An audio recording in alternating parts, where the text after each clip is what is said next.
Security is on high, as Laura just reported here in New York City. On this New Year's Eve, right now we're going to bring in Danny Coulson. He's a former FBI Deputy Assistant Director and FBI Hostage Rescue Team Commander. Definitely the person we want to talk to tonight. Danny, start with how important is police presence?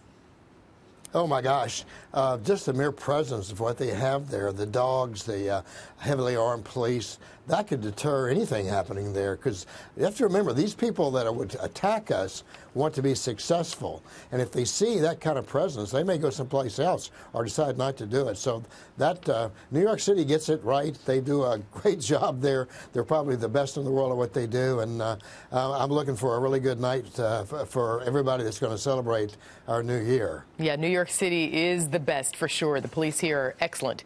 But, you know, New York City, as well as other cities, they're limiting vehicle access in and out of areas where citywide celebrations are taking place. How effective is this?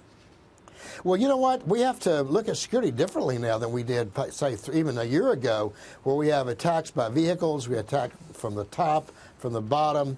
One of the things that's really interesting here is there are usually these wake vapor dogs that can actually sense the vapor from the explosive from several 20, 30 yards away, and they can go right to the source of the explosive. That's an amazing development we've had in law enforcement, and they're doing that. And that's, again, that acts as a huge deterrent. You see those dogs out there, nobody wants to deal with a dog, and I think it's a great idea they're doing that. And how do the police stop the would-be snipers?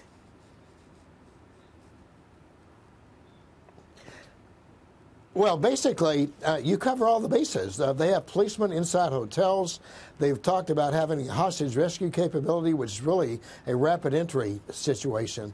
If they have a shooter, hopefully don't. If they do, they need to get in and neutralize the guy, and they have to have the ability to get in and do that, and they have that. I don't think there's a base here that they have not covered. From top down, bottom up, they've got it. They've got counter sniper teams, heavy police presence, and don't forget, they have a whole lot of undercover police officers in there, and that's a huge deterrent as well. It can solve the problem before it even starts. Absolutely. But, you know, listen, we, of course, we have acknowledged what great work the police officers here in New York and across the country do, and FBI agents, et cetera, everyone who's working on this evening. How tough is it, though, for all of these officers to coordinate across this country, especially tonight where the celebrations are taking place? I mean, we're saying how tough it is, and they've got all the boxes checked, but really, how big of a task is this for them? Well, really, it's not as big as you would think, because they do it every day. They don't just get ready for New Year's Eve. There are joint terrorism task forces all over the United States. Police, federal agencies like the FBI, ATF, they work together every day. They know each other, and they do joint operations. So while this is kind of the Super Bowl of it, they've had a lot of preliminary games to get ready for this. And I think the fact that we have a much better cooperation between federal, state, and local officers today who know each other, and their commanders know each other, it's really not as difficult as you might think. That's good to hear. Well, Happy New Year to you, Danny Coulson. We'll see you next year. Thank you.